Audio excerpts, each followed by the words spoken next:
জাতীয় সংসদে যেটা হচ্ছে এটা এক ধরনের নাটক হচ্ছে। সংসদে রাষ্ট্রপতির উপর ভাষণ চলতেছে, যে রাষ্ট্রপতি এতদিনে থাকার কথা ছিল না, যারা রাষ্ট্রপতিকে রেখে দিচ্ছে পুরনো সংবিধানকে নিয়ে অযথা কিছু বিতর্ক হচ্ছে।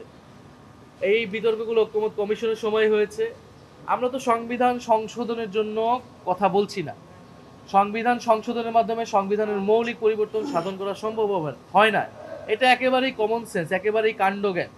তারা আমাদের থেকে অভিজ্ঞ, তারা আমাদের থেকে আরো ভালো বুঝে। সংবিধান সংশোধন যে কোনো সময় করা যেতে পারে, কিন্তু সংবিধানের মৌলিক বিষয় যখন আমরা পরিবর্তন করতে যাব তখন গণপরিষদ প্রয়োজন, অথবা আপনার যে সংস্কার পরিষদের ধারণা নিয়ে আসা হয়েছে সেটা সেটা প্রয়োজন।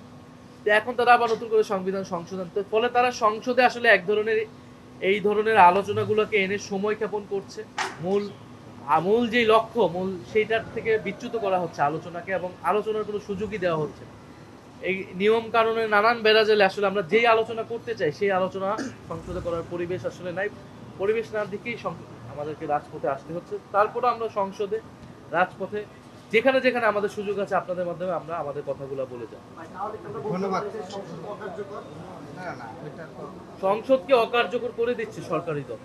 সংসদকে আমরা কার্যকর করতে চাই। সংসদ, এটা তো দুইটা নির্বাচন হয়েছে, গণভোট এবং জাতীয় নির্বাচন। জাতীয় নির্বাচন হিসেবে সংসদ হয়েছে, সেই সংসদ কার্যকর আছে।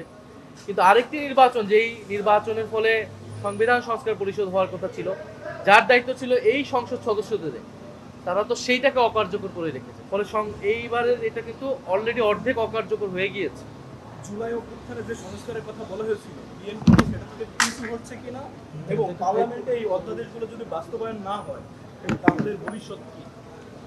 এর ভবিষ্যৎ হচ্ছে বিএনপি আবারও স্বৈরতান্ত্রিক ফ্যাসিবাদী কায়দায় রাষ্ট্র পরিচালনার চেষ্টা করবে, এবং বাংলাদেশের জনগণ এটা মেনে নেবে না।